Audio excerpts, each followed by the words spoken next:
Sabe aquela história de que casamento é um contrato? Pois é. E se esse contrato viesse com umas cláusulas bem escondidas, daquelas que ninguém lê? É sobre isso que a gente vai conversar hoje. Vamos mergulhar no lado mais jurídico do matrimônio para entender que condições, especialmente as médico-legais, são tão sérias que podem simplesmente anular uma união. Então, vamos pensar. Que tipo de segredo, que tipo de verdade escondida seria tão bombástica a ponto de a lei olhar e dizer: não, esse casamento não vale? Porque a resposta para essa pergunta, olha, ela diz muito sobre o que a sociedade, em cada época, considera fundamental numa união. Pois é, a base de tudo é o consentimento. Tem uma frase antiga lá dos juristas romanos que é perfeita para isso. Não é a união física, mas o consentimento que faz o casamento. Só que, para esse sim valer de verdade, ele precisa ser um sim bem informado, né? Se a pessoa concorda com base numa ideia completamente errada sobre quem é o parceiro ou a parceira, bom, aí o contrato inteiro pode ir por água abaixo. Ok, então vamos ver o que a lei chama de fatores decisivos. O nome técnico para isso é impedimento matrimonial. São basicamente as barreiras que a lei coloca que podem simplesmente impedir ou anular um casamento. Vamos entender quais são. E olha só essa definição clássica do Clóvis Bevilacqua, um gigante do direito brasileiro. Ele fala que um impedimento é uma circunstância ou a falta de um requisito que torna o casamento impossível. Ele até usava um termo forte, incapacidade nupcial. Quer dizer, é uma condição que, aos olhos da lei, faz com que aquela pessoa não possa se casar, pelo menos não naquela situação específica. Agora, atenção aqui porque tem uma diferença bem importante. Existem dois tipos de impedimentos. De um lado, os dirimentes. Pensa neles como um game over. São absolutos. Um exemplo claro é o casamento entre parentes muito próximos. Se acontecer, a lei simplesmente diz que não existiu, é nulo. Já do outro lado, tem os impedientes. Esses não acabam com o jogo, mas dão uma penalidade. O casamento vale, mas tem uma consequência, tipo a separação obrigatória de bens. E esse exemplo da viúva era curioso, né? A ideia era evitar o que eles chamavam de turbatio sanguinis, uma forma chique de dizer confusão de paternidade. E agora a gente entra na parte talvez mais dramática da história, onde a lei e a vida pessoal se encontram de um jeito intenso. Vamos falar do erro essencial. Sabe o que é isso? É basicamente descobrir que a pessoa com quem se casou é uma completa desconhecida. Olha o que a nossa fonte diz, vai direto na ferida. Não é qualquer mentirinha, qualquer engano. O erro tem que ser sobre a identidade, a honra da pessoa, e tem que ser tão grave, mas tão grave, que quando a verdade aparece, a vida a dois se torna simplesmente insuportável. É a lei dizendo que sim, existe um limite. Então, o que exatamente a lei considerava um erro essencial? Bom, vamos ver. Primeiro, a identidade e a honra. A gente precisa lembrar que numa época em que a reputação era tudo, casar com alguém de má fama era um problemão. Segundo, descobrir que a pessoa cometeu um crime grave antes do casamento. E aí vem a parte médico-legal, que é o foco aqui.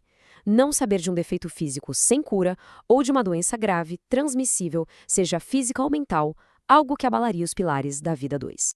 E é aqui que a coisa fica bem específica. É um momento em que o corpo literalmente vira uma evidência num processo judicial de anulação de casamento. Um exemplo super clássico disso é a tal da impotência coende. É a incapacidade do homem de ter a relação sexual. Para a lei da época, que via a procriação como um objetivo central do casamento, isso era como quebrar uma cláusula importantíssima do contrato. Mas veja bem, não era qualquer coisa. Tinha que ser um problema que já existia antes de casar, que não tinha cura e, fundamental, que a outra parte não sabia. E não era só uma questão masculina, não. A fonte também fala de condições como o vaginismo.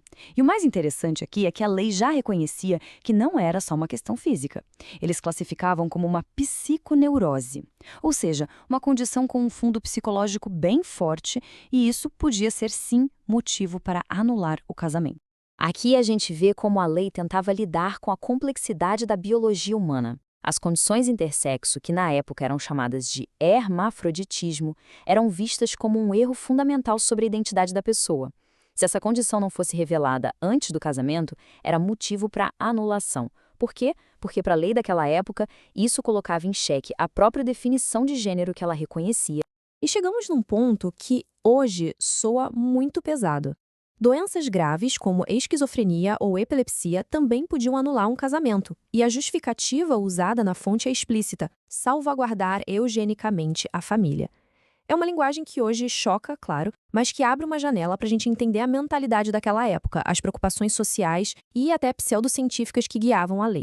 Bom, mas essas regras não são escritas em pedra. E para provar isso, vamos ver um exemplo bem claro de como a lei e a sociedade evoluem juntas. É isso mesmo que está na tela.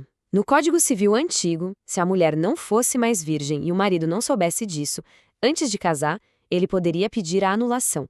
A virgindade era tão ligada à ideia de honra que a falta dela, se fosse um segredo, era considerada um erro gravíssimo.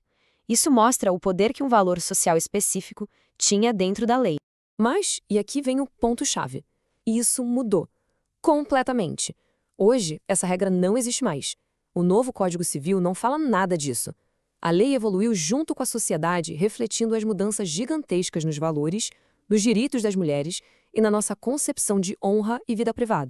No fim do dia, o que a gente percebe é que essas leis sobre o casamento, tanto as antigas quanto as atuais, funcionam como um grande espelho da sociedade. Elas revelam o que a gente valoriza em cada momento da história, a importância do consentimento, da verdade, da integridade física e até a própria definição do que é ser uma pessoa. São os pilares que a lei, bem ou mal, tenta proteger. E tudo isso nos joga para uma pergunta final. Olhando para o futuro, com tanta coisa mudando, tecnologia, genética, até a nossa vida digital, o que será que a lei, daqui a uns anos, vai considerar um erro essencial? Que tipo de segredo vai ser tão grave a ponto de desfazer um casamento? Fica aí a reflexão. Valeu por acompanhar essa análise com a gente.